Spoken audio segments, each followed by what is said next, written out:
Perkenalkan, saya Pakankan, guru di Sekolah Alam Tangerang. Di sini Pakankan akan menjelaskan bagaimana caranya untuk membuat kompos. Kompos yang tanpa bahan-bahan untuk kita beli seperti tanpa adanya M4 atau pengurai komposter dan yang lainnya. Di sini Pakankan hanya cukup membutuhkan itu sampah coklat dan sampah hijau. Nah, sampah hijaunya itu atau sampah basah dan sampah kering. Sampah kering bisa kita ambil dari sampah halaman atau daun-daun kering yang berguguran. Nah, ini sebagai bioaktivator yang alaminya itu ada dari sampah dapur. Di sini banyak sekali macamnya.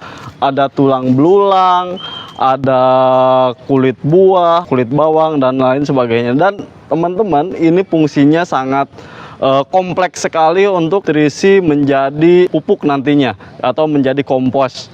Nah, seperti kulit bawang ini, dia bisa digunakan untuk menjadi perangsang tumbuh ya. Ketika kita mau mulai penanaman, biasanya kita oleskan dengan si bawang merah itu, atau mau mulai mencangkok atau mau menyetek, itu bisa menggunakan bawang merah. Bawang merah ini sebagai dia perangsang tumbuh akar.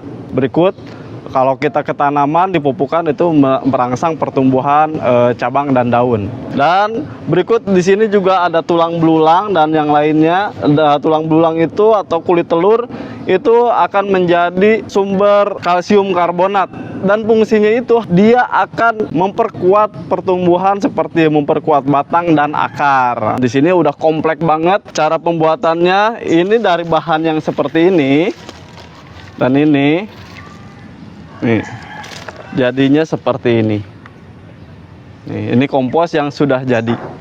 Oke, teman-teman, di sini terlihat ada bak kompos 1, 2, dan 3. Dan ini udah mau masuk ke fase siap pematangan atau siap panen. Lihat kondisinya sudah menghitam seperti ini. Nah, ini kalau di dalamnya itu udah mulai pembusukan. Ini posisi di luarnya seperti ini. Nah, di dalamnya tuh udah mulai pembusukan. Nih, teman-teman, hasil media komposternya. Nih, pohon yang penuh dengan nutrisi itu, lihat hasilnya. Hampir setiap batang itu penuh dengan buah sampai ke bawah. Dan ini aja sampai patah ini karena keberatan dengan buah. Nih, boleh bisa dilihat nih, hampir setiap pucuk itu penuh dengan buah sampai ke bawah, sampai ke titik yang terendahnya buah semua. Untuk menanam itu nggak ada tangan dingin atau tangan panas, itu kan mitosnya. Nah, secara semua orang itu bisa menanam, tapi nggak semua orang bisa merawat. Intinya menanam itu di perawatan. Jadi anggaplah tanaman itu seperti anak kita sendiri. Ya, ketika sakit kita obatin.